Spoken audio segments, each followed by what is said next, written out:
আপনাদের এই পরিশ্রমের ফলে আমি আজকে বিধায়ক হিসাবে, আপনাদের ঘরের ছেলে হিসাবে আপনারা আমাকে সুযোগ দিয়েছেন।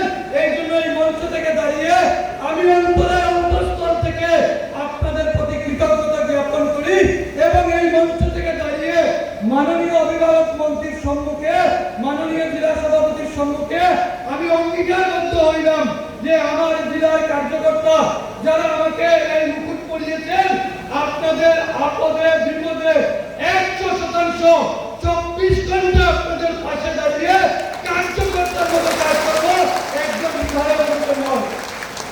বন্ধুগণ, আজকে আমাদের খুব আনন্দের দিন, কারণ আমরা 35 বছর পর বিধায়ক পেয়েছি। বিগত 10 বছর থেকে এইখানে বিজেপির সরকার থাকলেও সেই সরকারের স্বাদ আমরা পাইনি, কারণ আমাদের এখানে 3-3 যারা বিধায়ক ছিলেন, প্রত্যেকজন বিধায়ক আমাদের বিরোধী দলের। সেই দিন অন্যান্য জেলা যেভাবে ভারতীয় জনতা পার্টির স্বাদ নিয়েছে, যেভাবে ভারতীয় জনতা পার্টির সরকারের বিভিন্ন সফলতার লাভ উঠিয়েছে, আমরা সেইভাবে করতে পারিনি। দীর্ঘ 10 বছর সরকার কেন্দ্রে এবং রাজ্যে থাকার পরও আমাদের মনে একটা কষ্ট ছিল। দীর্ঘ 10 বছরের ভারতীয় জনতা পার্টির কার্যকর্তার যে সরকার, বিজেপির